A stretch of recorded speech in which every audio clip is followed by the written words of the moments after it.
this embodies that image, and our artist Fabian has done a wonderful job in representing what Hosea Williams would see himself and how others see him as bigger than life, as pointing to you, saying, now it's your job to feed the hungry.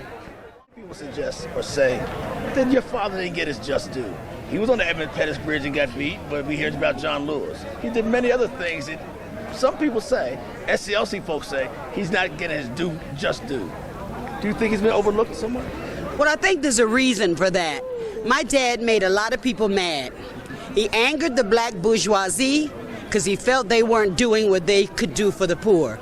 He angered white folks because he talked about the fact that you're getting better tax breaks the more money you got, the top 1% of the people. So they didn't have motivation to tell about him. They didn't have a motivation to put him in the history books because he would tell the truth secretly hidden in a system that would normally you would not know about. When he was a city councilman, DeKalb County commissioner, he was a scientist, he was a chemist, he was a leader that knew the truth and would tell it.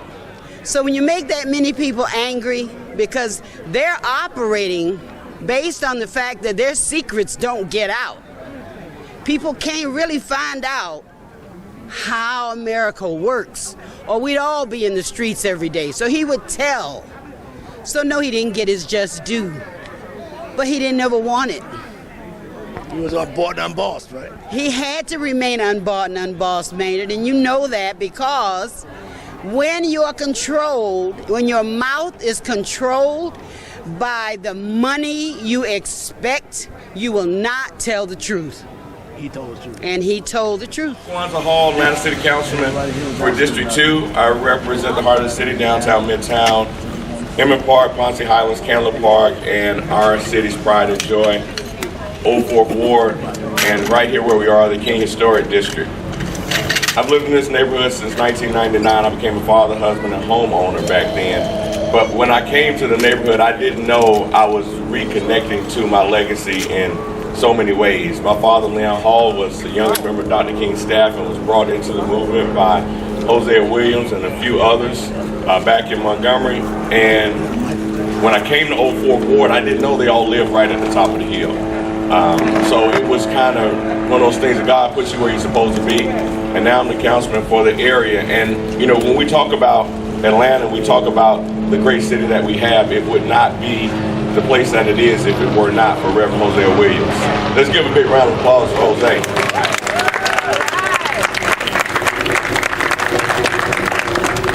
Uncle Jose, Uncle Hosey, as we called him, has done so much for this world, for our city, for the state, for human rights, for civil rights. He was a businessman. He was an elected official. I think he served in more offices than any other elected official in our state's history. He was a city councilman. He was a state representative. I mean, he was a commissioner. I mean, he really did serve the people in a lot of different ways. So, you know, when we got a chance to do something special to honor him, and we do a lot to honor people in our city, we ran into a little bit of some turbulence because we wanted to make sure we were doing even the smallest thing right. And Fabian Williams is one of the most outspoken and forward-leaning artists in our city. He's been bringing positive energy to our city for a long time, and we're thankful for investors and developers like Dylan Baines, who helped to revitalize the Studioplex on its latest phase and has been a partner. So to be able to celebrate someone I've always looked up to and honored in this very small way, but so meaningful, because there's not a lot of things in our city that really speak to the great work that he's done, other than the legacy that he's given us with Hosea Feed the Hungry and Hosea Help. So that was his own thing, but the city should also honor its own. And that's what we're doing here today. I'd like to invite Bishop William Harris up to give us an invocation, and we'll keep going on the program from there. Bishop.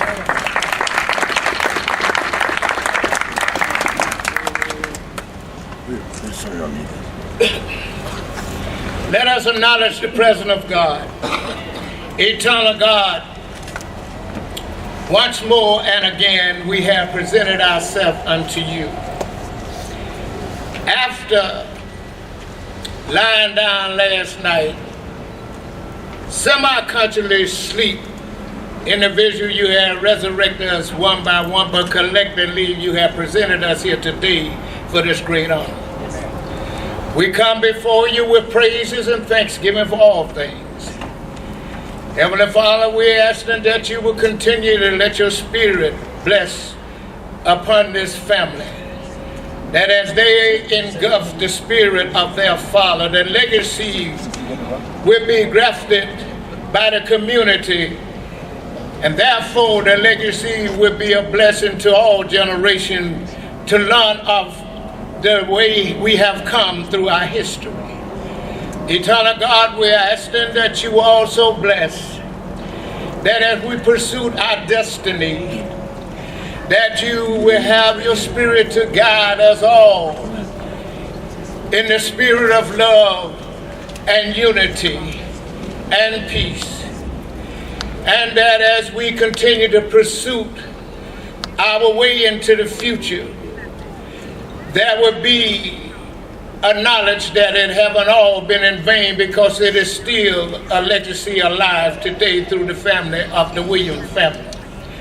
So God, we're asking that you will bless all the world, and we're coming to you today, and we're giving you honor also, because you have watched and kept us all down through the years in our dangerous moments as well as our pleasant moments.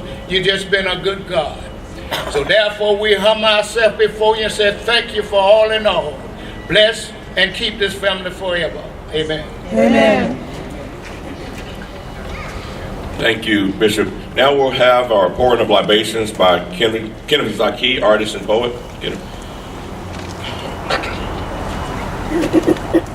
Good morning. How's everyone doing? Wonderful. It's a glorious morning indeed, right? Right. Yes, well, I have the honor of being here, and I'm going to pour libation. I just want to say briefly that I had the honor of meeting Reverend Williams in the past when I was a student at Morehouse. We was at the Old Pascals, and he and Dr. Khalid Muhammad and I had the blessing of Dr. Khalid said, will you share a poem with him? I shared it with him. He loved it. He invited me on his show. And since then, I've been a follower of the Feed the Hungry. My family, much love to y'all, and I'm so happy for this permanent tattoo in the city of Atlanta that's behind me. With that, I would like to pour libation. For those of y'all who don't understand what libation is simply another way of saying remembrance, just like we're doing right now. You know, when Bishop Desmond Tutu received the Nobel Peace Prize, the first thing came out of his mouth was, if I'm a stand out in the crowd, it's only because I'm standing on the shoulders of others. And he's talking about those people who came before him. So what I'm going to do is, since we're out here outdoors, I'm going to pour this water into the earth. And when I pour it, I would like for everybody to join me in saying Ashe. Ashe is a Yoruba word which means so be it. So we're going to pour this first libation for one who doesn't need it, but it would be remiss on our parts not to acknowledge the Most High. Ashe. We pour this libation for our ancestors who walked as free men and free women in our motherland. Ashe. We pour this libation for our ancestors who withstood the hardships and the harsh conditions of the slave ships in which they were packed together like sardines in the hull of the ship. Ashe. We pour this libation for our ancestors who were sold to the highest bidder on the auction block and inspected like horse and cattle. Ashe. We pour this libation for our ancestors who toiled and struggled in the sugar and the cotton and tobacco fields. Ashe. We pour this libation for our famous heroes and sheroes, the likes of Nat Turner, Denmark Vesey, Gabriel Prosser, Sojourner Truth, Harriet Tubman, Dr. King, Dr. Coretta Scott King, and a host and hostess of many, many, many more.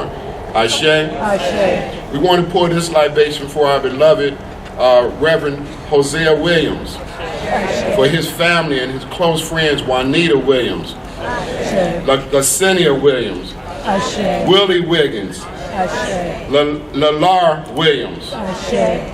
Turner Williams, Ashe. Azzy Hines, Ashe. Elizabeth Terry, Ashe. Carrie Pugh, Ashe. Leon Hall, Ashe. James Orange, Ashe. and for all of those ancestors and beloved ones of the Reverend Hosea Williams and family, we say Ashe. And finally for the beautiful ones yet born, our future to come. Ashe, Ashe, Ashe, Ashe, Ashe, Ashe, Ashe. Oh. Thank you.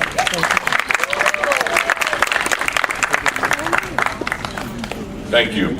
Now we'll have greetings from the woman who helped to bring me to this neighborhood and helped to revitalize the Old Fourth Ward in the Kane District, house by house, block by block, street by street.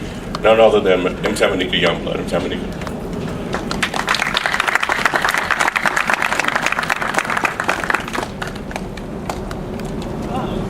Good morning. Good morning. And greetings. The Historic District Development Corporation was founded in 1980 by a small band of very dedicated individuals who knew that the Historic District and the Old Fourth Ward were, even in those days, treasures and worth saving. The original creator of the Historic District Development Corporation and incorporator was none other than Coretta Scott King. I became the organization's first paid staff person 12 years later and have been either the president or chair of the board ever since. It's a legacy I can't let go of. As Councilman Hall has indicated, we've been working to revitalize this neighborhood and to retain its legacy. It's the thing that drives us and that ensures that folks never forget why this place is special and who made it so. So HDDC is delighted to have been able to work with our partners at Studioplex and the artist Fabian Williams to create this wonderful mural. We were very committed to having an image that was reflective of the legacy of this neighborhood. The vision for Studioplex, and by the way, the Historic District Development Corporation was the developer of Studioplex in the year 2000, so it's been 17 long years. The vision for Studioplex was that it would be a loft development for artists. It has expanded and evolved into a place for mostly creative individuals and businesses. This mural and its tribute to Hosea Williams reconnects that original vision of culture and history in a way that is not only meaningful, but beautiful. Thank you for sharing this dedication with us, and always remember who came before and what our responsibility is to carry on the legacy. Thank you.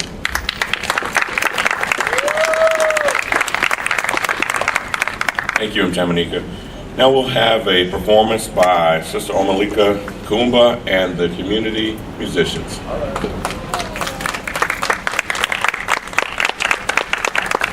Good morning. Good morning. I am so honored and so blessed to stand before you with my fellow musicians, Brother Romero Beverly, Brother Ayatoro Kemet, Sister Nicole Eel, Tehran Eel, Nika Kelly, Rashida Abdullah, Kristen Poirier, and Yakini Horn.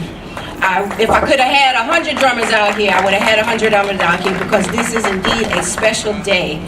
My relationship with the Williams family goes back well over 30 years, having taught the children who are now parents, and having worked with Queen Elizabeth, and most recently working in partnership, I think, with the Hosea Williams Feed the Hungry and Homeless. When you have the opportunity to celebrate greatness, and when you have the opportunity to participate and support greatness, that's what you must do. Because we have to continue to move forward and do the work that was done. As has already been said, we are standing on shoulders, and we have to be the best examples that we can be for the young people, so that they can continue to do the most necessary work that still needs to be done. We're going to play two rhythms for you. The first rhythm is Jolly Dome, Jolly is griot, and Brother Hosea was definitely a griot. He told the stories of the past, and the president spoke so eloquently, as do many of his family members. And we're going to play a rhythm followed by that called danza. These rhythms are from the Mali Empire, and they're done to celebrate greatness. They're done to recognize and welcome great people. So we do this to honor Brother Hosea, his family, and everybody who is in the presence this morning. Ashe.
We are proud grandparents. The Williams and I have a very special friend Enzi Omar, who has been one of my big fans, and I love her dearly. I think the first time I played for her, she was about 6 maybe. 3 years old, oh wow.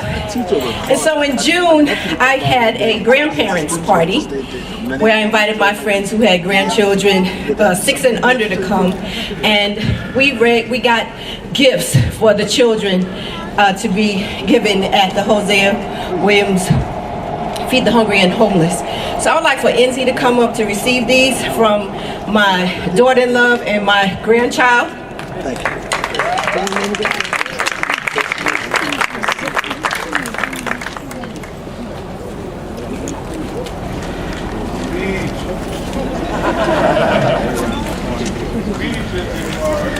This is my two-year-old granddaughter.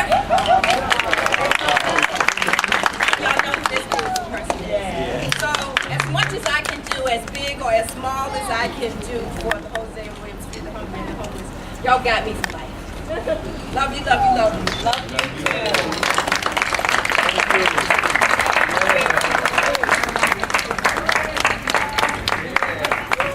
All right, big round of applause for Sister Omilami. Thank you, and the community musicians. Now we'll hear words from the family of Hosea Williams. First, Yolanda Favors, attorney at law, and Owodele Omilami, Hosea helps. Yolanda.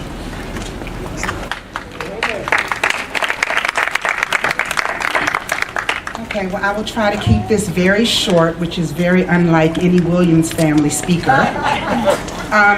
I'm up here because when Barbara Jean sent out the email as to who from the family who was going to speak on our behalf, normally it's either Liz or Barb, so I didn't say anything, so I was whatever. So, but my niece Lauren and Yolanda were like, "Oh, Aunt Yolanda, Mom, you should do it. So I said, okay, I'll do it. I just want to say a couple of things. Initially, when Kwanzaa, I think, contacted Barbara, and Barbara sent us the drafts of what the mural was going to look like, we had what you call, in today's term, a family meeting. Back in Daddy's time, everyone would sit up at East Lake and during family meetings and sit around and listen to Daddy fuss at everybody. So I used to hate those, but this one was by text. So we were very, very nervous because we wanted to make sure that we did something that Daddy would like. And so this Fabian, this is a little unusual. It's not like the normal murals that we have of John Lewis and Dr. King around. And so at first we were a little nervous. We wanted to know, why didn't he have shoes on? Why was he in space?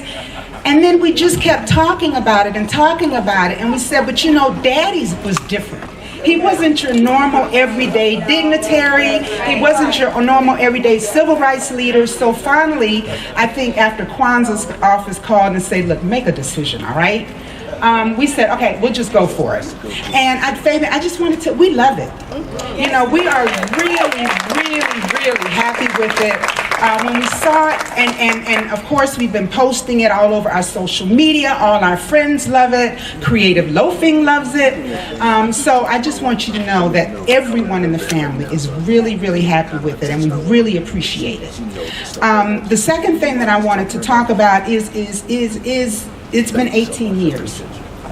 And so I've gone back and forth with regards to whether or not I'm happy that he isn't here, or I wish that he was here. The night that Obama was elected, we actually, luckily, had a family party at my house, and everyone was there. And when it came up on the screen that Obama had won, everyone was jumping up and down. And of course, my nephew UC was like, "This isn't real. This isn't real. This is a projection." And then I remember saying, "No, I think this is real." And then Barbara Jean fell to her knees. We were just ecstatic. And I remember thinking, wow, I really, really wish Daddy was here, because he would see that it finally happened. You know, that all of that work and all that sweat and tears, it was really worth it. And I really felt that way through all the Obama years. But after Obama left office, I was like, ooh. this is not really good. We've got, people walking around with torches, KKK with torches in the street. Yeah, they were tiki torches, probably from Target, but they were still torches, and you've got people where you're actually afraid to send your kid out into the street driving. I mean, I have girls, I don't have men, but I've talked to my girls, if you don't have a tag, don't drive, don't get stopped, don't do this. It's almost gotten to as commonplace, this guy got shot, this guy got shot. For some reason, one of the ones that really resonate with me is the guy who was the therapist, and he had an autistic patient who was holding a toy truck, and he was trying to save the patient, and he got shot. So that is really beginning to bother me, and I started saying, you know what? I'm really glad Daddy's not here to see this, because I really wouldn't want him to feel that all that sacrifice, and believe me, people really don't know the kind of sacrifices that the civil rights families made. We made some sacrifices. We didn't go on vacation. I've been working since I was 7 years old.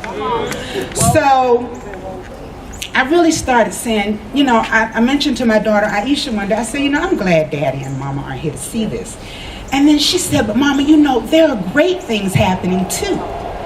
And I started thinking about it, and I thought about these 3 black women that started Black Lives Matter, which is like a movement that's all over the world. And I started doing some research on the new civil rights leaders of today, and it was, of course, Huffington Post, their interpretation of it. But there are people doing things all over the world. There's a guy in New York City that's a civil rights attorney that's been basically doing what Thurgood Marshall was trying to do. And there's another woman who started an organization who's an attorney that helps black people or people in general who have been abused by the police. She represents them. So there are pockets, and like Aisha told me, there's students graduating from HBCUs every single day who are still the first in their family to go to college, or the first in their family to go get a master's degree. So even though the world is the way it is today, there's still some good things happening. And I think that he would be happy to see that the young people, even the going natural movement, no one in my family would ever believe that all the women in my family would go natural. Believe me. But we are all natural now, and so it's a wonderful thing that's being brought up by the millennials and the youth of today. So I think that he would, and my mother, would be really happy and would be really proud. And so I do wish he were here today, because I think he would love this mural, and he would go around telling everybody, see the mural? So he'd probably be calling that big picture, seen that big picture? So I just want everyone to know that we're very, very happy. We're very, very appreciative for him to be remembered in this way. A lot of times we just didn't think that he got what he deserved, but he did. He did. He worked hard, we worked hard, and Fabian worked hard to do this, and the studio complex worked hard to do this, and we appreciate it and we love it. So thank you very much.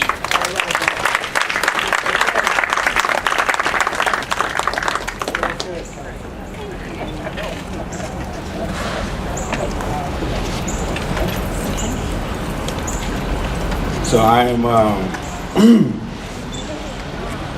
am gonna start a timer so that I don't go over.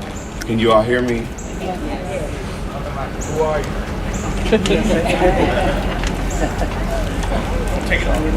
This one? Okay. So my name is Elisabeth Omilami, and Reverend Hosea Williams was my grandfather. And I believe that I am the holder of a very, very deep and important secret. And that secret has to do with how you raise your children, and how you can disembody yourself by embodying an idea and then passing that idea on to your children so that the best of you doesn't die with your flesh, right? That's what art is. That's what photography is. That's what writing is. It's a way for human beings to escape their own death. On September 15th, this month in 1963, 4 guys sneak into a church and leave some bombs and blow up some little girls. In 1941, countries like France and Belgium and Poland put 4 million Jewish people on trains and sent them to death camps. Another 2 million Jewish people were killed by hit squads in their homes and in the refugee camps. Right now, the UN reports that there are 40 million slaves worldwide. 40 million actual slaves worldwide. The UN reports that in Africa, 1 out of 5 children is a slave.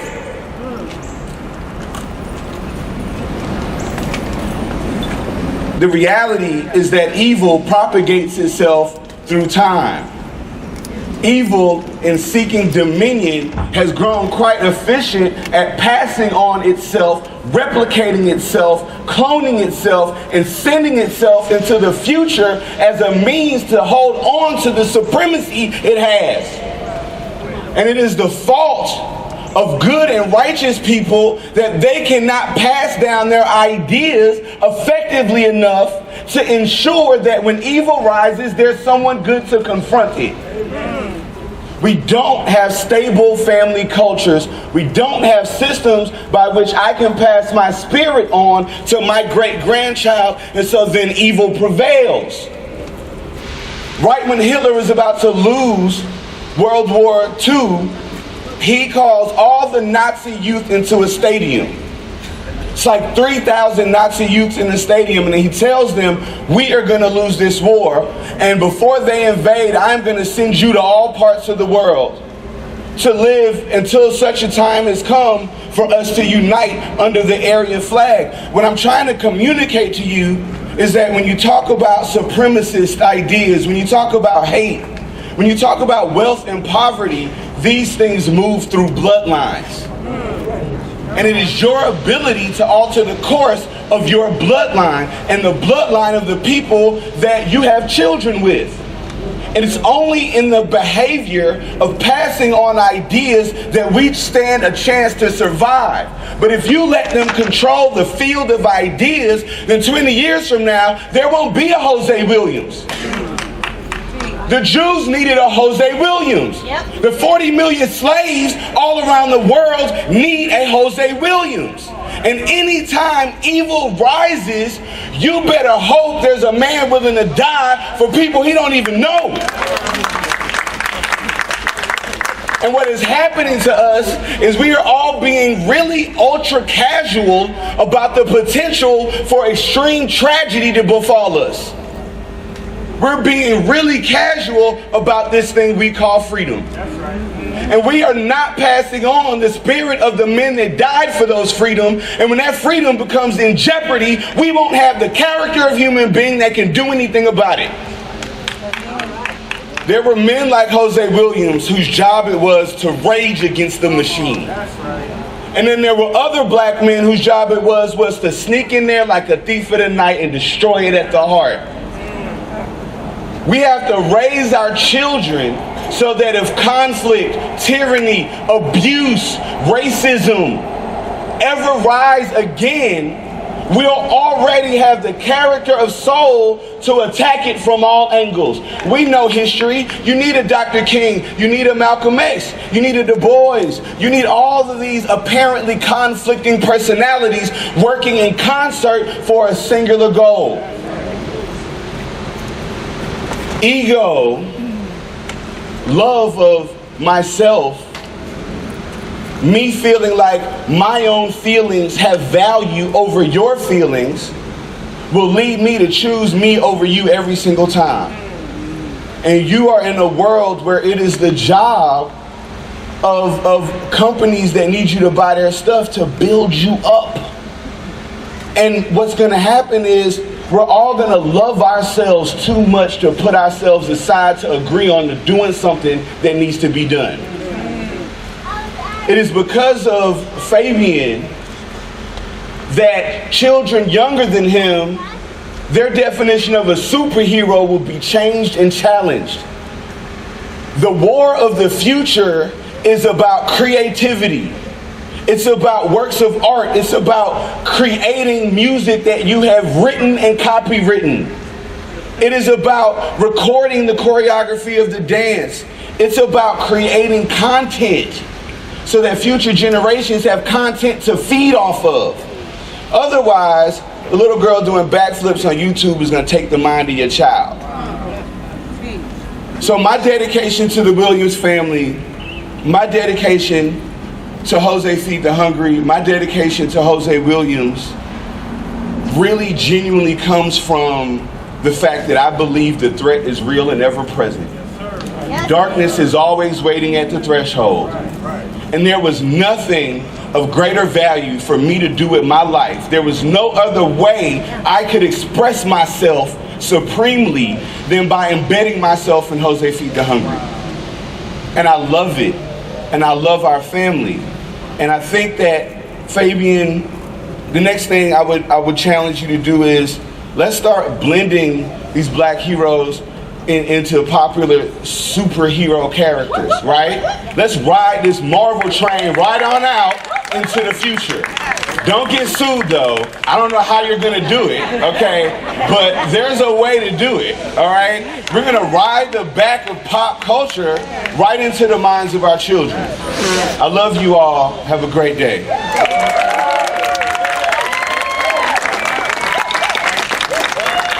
All right, the legacy lives on. That's right, that's what we need to hear. And when the family was speaking, it made me reflect upon the first time I actually marched in a real march. And that was in Forsyth County with Jose. You know, that conversation up there, we were high school students, but it was no way on earth we couldn't be standing there marching against fear. And that's really the legacy that he was speaking about that still continues in all of us. And we've got to pick up this mantle because there are real things in front of us. When Yolanda spoke about the officer-involved shootings, there's some things we can do in this city still to move that criminal justice reform agenda forward. Possession of marijuana of less than an ounce is putting so many young black men and women in jail on a daily basis in this city and around the country. We're going to change that in this city, and we'll let it be a model for the rest of the world. Now we're going to hear words from the great artist, Fabian Williams. Fabian, come on up.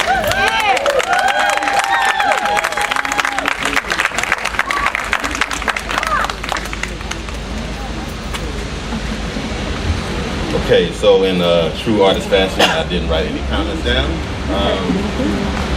I just want to talk about the experience leading up to creating this mural. It started with applying for this, for the chance to create this mural with Dylan Baines and Studioplex. Before I even knew about the opportunity for this mural, I was coming to Studioplex doing figure drawing sessions with a host of artists that were people that I looked up to. Maurice Evans, Grace Keitsa, Charlie Palmer, Kevin Williams. I mean, people that have been, I've been looking at their work since I was a kid. So I've been coming to Studioplex since 2001. And I've always been riding through on Hosea Williams. I live around the corner from that street, but I never knew who Hosea Williams was. And most of the people that I used to talk to didn't really know him either because they were also not from Atlanta. But when the opportunity came up, I was gonna do Martin Luther King first, just because he was what I knew about. But I had already done one of Martin Luther King over on Wiley Street in Cabbagetown.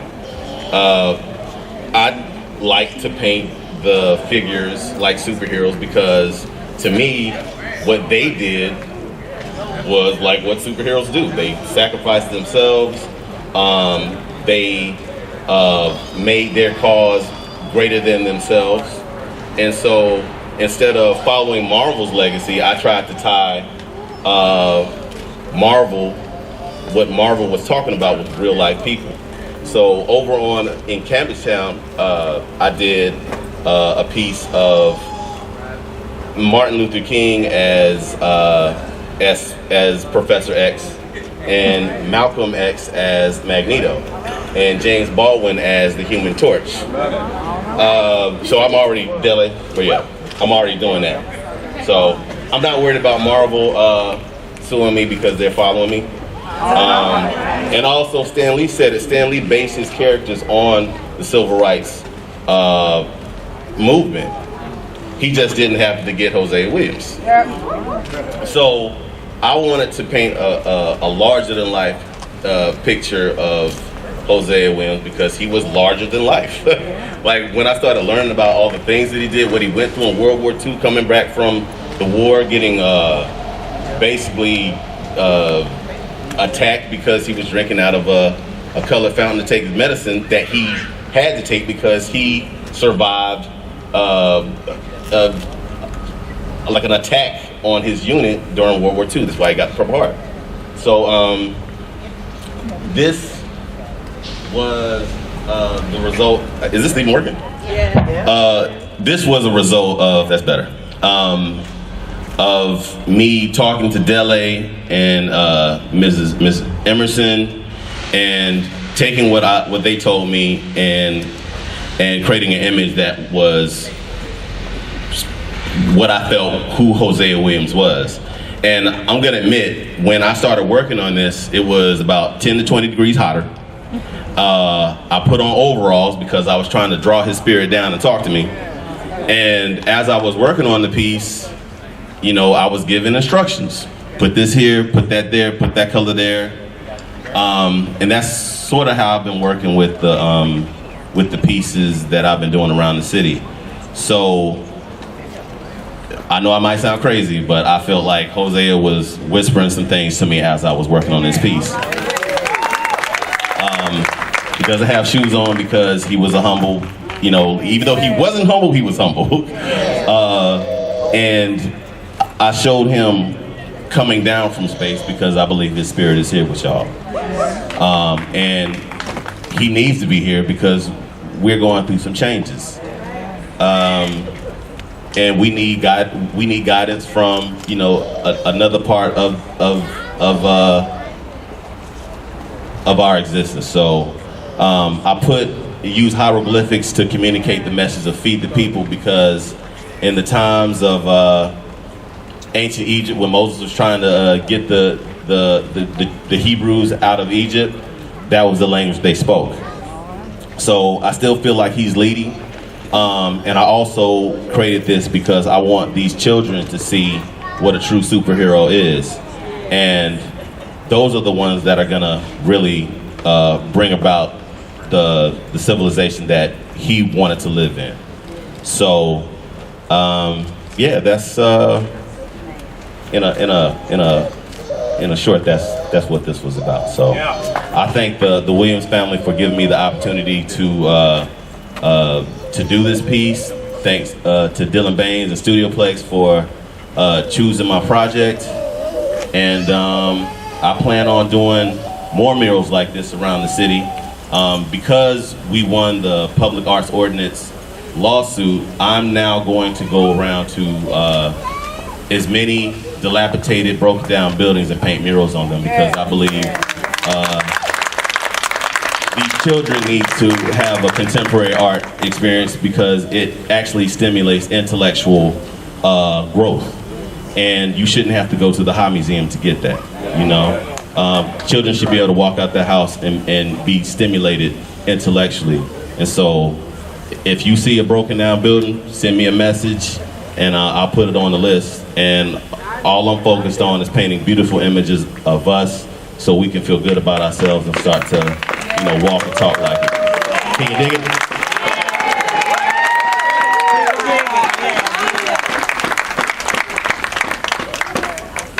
Totally agree. Every wall is a canvas. Every corner is a theater or a stage. That's how our city should feel. So thank you, Fabian, for breaking the mold. We'll get those laws right and make sure they work in your favor, but more importantly, in the favor of the children that are coming behind us. Next, we're going to have a performance by flautist Rashida Ali. I want to acknowledge a couple of former elected officials. I think I saw Rob Pitts as well as Tyrone Brooks, who both worked tirelessly in March as well. And last but not least, my wife, Nally. Take your hand, Nally. And could we have the civil rights veterans at least wave your hands? I see a lot of you in the audience. Let's give them a big round of applause. They all marched and gave of themselves to get us where we are today. Rashida?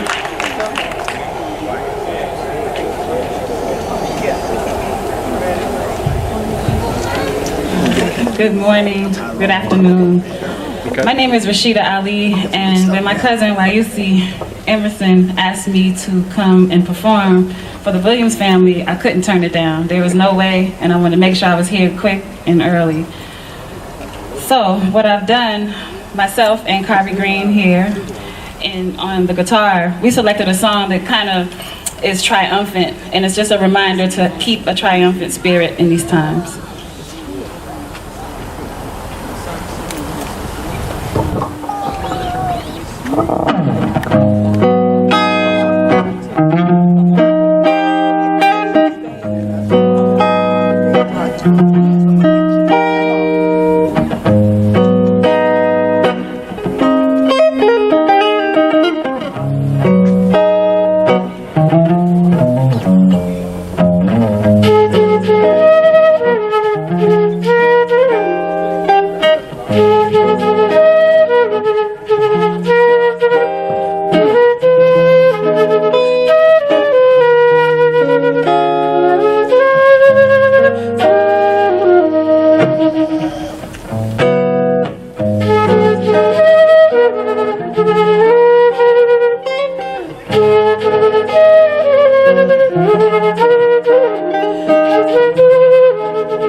Hosea Williams was a charismatic, compelling character, if you will. I had the pleasure of covering his exploits as an Atlanta City Councilman, a DeKalb County Commissioner, and a Georgia State Legislature. His favorite phrase, I'm unbought and unbossed.